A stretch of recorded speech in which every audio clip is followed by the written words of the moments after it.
huge controversy has erupted after a minister in Omar Abdullah's cabinet publicly abused and allegedly threatened the chief engineer of the Public Health Department over a minor issue. So humiliated was the engineer that he put down his papers immediately. But the minister remains unapologetic. The engineers, though, are not letting up the pressure, demanding the minister's immediate sacking.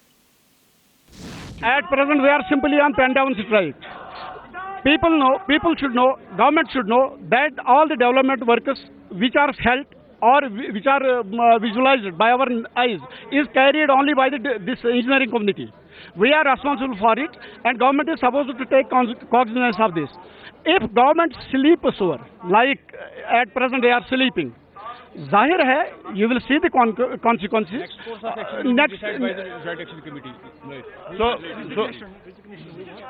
तो हमारी तो demand पहले ही आ चुकी है. We want not lesser than the resignation of the honorable minister. He should simultaneously apologize. Public apology उसकी आनी चाहिए. After the parliamentary election, the rout that National Conference and Congress faced in the state, it has been a way of these ministers to use strong arm methods, to use abusive language, to kind of force the officers to do things against their will, which are illegal, which are unconstitutional.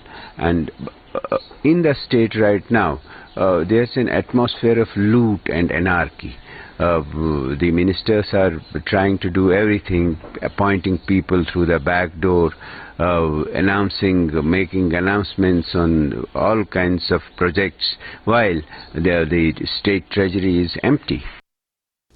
देखिए, अगर कोई ऐसी वारदात हुई है तो बहुत ही चिंताजनक बात है, निंदनीय है, क्योंकि जो जनप्रतिनिधि हैं उनको एक जिम्मेदारी के साथ एक मर्यादा के तकाजे में रखकर अपनी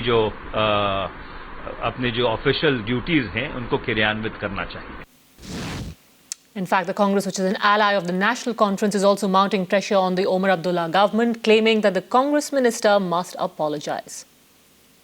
To get the first reaction of the coalition partner Congress on this showdown that's brewing up between the state government and the agitating employees, I have with me the media chairman or the chief spokesperson of the Congress here, Mr. Farooq Rinzu.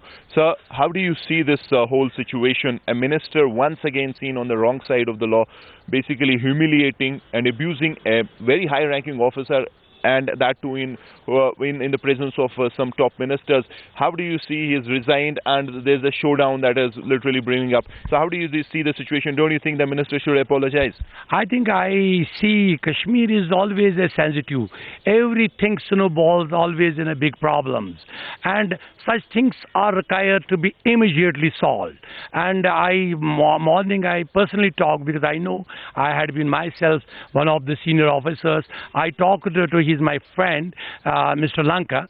I talked to him, and I could find even government has not accepted his resignation, and that is a very positive step from the government point of view. But at the same time, asking a resignation is a little bit, I think it can be solved, and because apology can be, you see, if the minister apologizes for such incident, because it has been happened. I remember in 84, 85, there was a chief minister who slapped a policeman on the beat, and there was a police agitation, and then that chief minister had to apologize, but after ugly situation.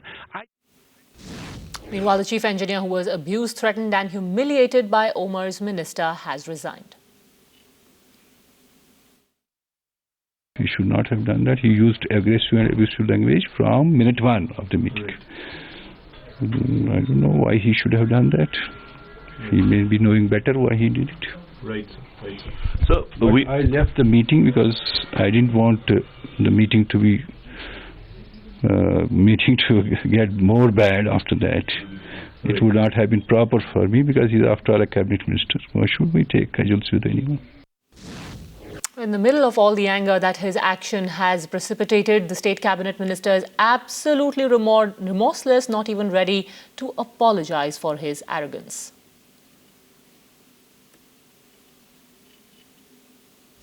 You can ask anyone if this thing has happened there. If nothing has happened, simply by asking them, where has the money gone?